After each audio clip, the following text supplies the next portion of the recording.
we have a great audience today. And some of you guys are investors, some of you put money into the stock market, but all of you are putting in time to something that you hope you get a great yield for.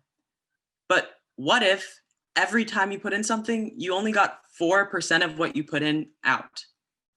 Well, that's exactly what's happening with food, specifically meat. Meat is a 4% efficient technology. Can you imagine that? 4% efficient.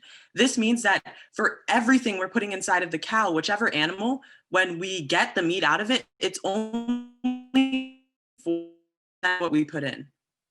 And so from there, we get so many different problems. There's the cow genocide, there's world hunger, there's limited resources. And those might all just sound like different problems, like non-renewable energy sources. But if we quantify that, it's shocking. 1.5 times the size of the land of the European Union could have been saved if we only produced meat for what we needed.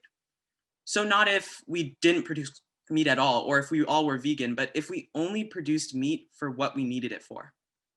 And then there's statistics like 18 plus refrigerators of drinking water being wasted, 30% of energy consumption is from food, and then 1/4 of the world's biggest, most immediate problem, like Sabi said, is global warming. 1/4 of that, a quarter of the pie, get it because I'm talking about food, but a quarter of the pie is literally just from food.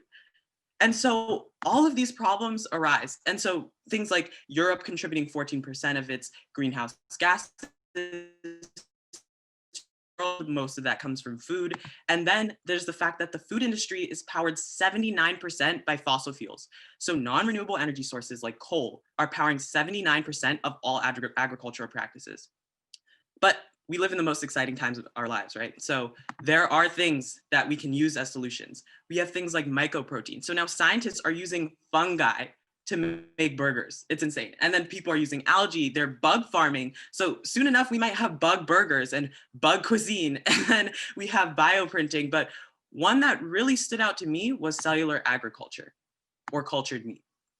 And so cellular agriculture is essentially just taking this special type of myosatellite stem cell, and it comes from your muscle fiber.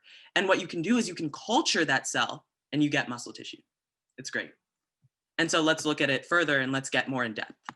We're creating lab-grown meat, but the embryonic stem cell. And this is a type of cell that will revolutionize cellular agriculture once we can control its differentiation. And basically what that means is once we can control what the embryonic stem cell, what type of cell it becomes, we can revolutionize cellular agriculture.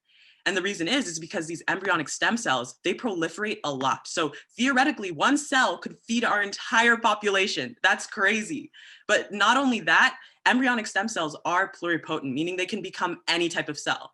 Neurons, muscle cells, heart cells, you name it.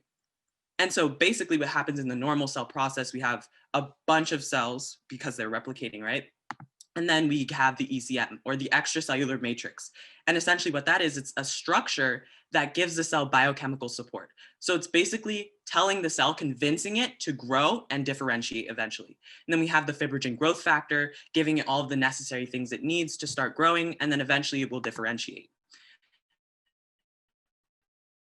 Control it and force it to become a muscle cell. That's not what we use for cellular agriculture right now. Instead, we start with the myosatellite. As I explained before, it's the embryonic precursor to your muscle cell, so the myocyte. And basically, embryonic precursor, it's a fancy word that just means it's the beforehand. It's when the cell is currently immature and it doesn't know what it's going to be yet, hasn't assumed a specific function. And so with the myosatellite in cellular agriculture, what we do is we instead allow it to proliferate, right? But we give it this thing called fetal bovine serum. And it's essentially baby cow blood, and it's this growth media that provides the cell everything it needs and wants so that it's convinced to keep growing. And then we bioprint this scaffold. So it's an intersection. Cellular agriculture involves a trifecta of technologies. It's cell culture, it's bioprinting, and it's tissue engineering, all of which we're covering right now. And so the scaffold essentially gives the cell the proper shape and structure that it needs. And so I mentioned bioprinting. What is that? Well, bioprinting, it's really simple. It's 3D printing with biological materials. So you start off with this bioink, and it's made up of liquid cells, matrices, and nutrients. And then you can get these same 3D printed layers, except now you're creating this fabricated ECM or a scaffold. And so moving back to that process of actually doing cellular agriculture, what we do is with that scaffold, the cells are now convinced to fuse. So they start getting really close together and they start fusing. And from there, we can get the myotube. And so from multiple myotubes, we get our myotissues. From multiple myotissues or muscle tissues, that's what it means, we get a scrumptious piece of meat. And so that is just a crazy process to me. We're literally making meat without touching the cow. Okay, we have to touch it a little bit just to get like the fetal bovine serum and all of that, but we're not hurting the cow. We're keeping the cow alive and we're getting meat. We're getting both pieces of, because this is all about food. Remember, this is food that you're eating. It's not some science experiment. It's real meat. And so if we move on, we can talk about how this can be mass produced. So smaller bioreactors are currently being used. And essentially what they are, they're clean meat machines. They provide the optimal environment for these cells to grow in the petri dish. And so from there, we can get a bunch of lab-grown meat or cultured meat, as it's called. And so we can create clean meat machines. And there are a bunch of companies looking to commercialize cellular agriculture. There are companies like Aleph Farms, Memphis Meats, and Just Meats. They're coming out with all sorts of crazy inventions that will help to catalyze the field of cellular agriculture. And also Aleph Farms has been actually outsourcing cultured meat to real restaurants. So people are getting to eat real cultured meat, and it's all super crazy. But it also has amazing results. It's not just something cool. This moonshot literally takes 98% less water, 99% less land, and 91% less greenhouse gas. And if 30% of the Earth's surface is used for agriculture, then think about how much impact these results actually have. We can literally solve 1/4 of climate change using this, not to mention the food crisis and feeding the population. And so with all of these things, what am I working on? What are some limitations? Because of course, it's still somewhat of a moonshot. So there are going to be some caveats. And the main ones are really just understanding genetics and understanding proteins. And the protein folding problem, you guys might have seen on MIT's newsletter, that they actually got solved with AlphaFold, DeepMind. But there's still things to be done. And then there's cost, and then there's actually scaling this technology.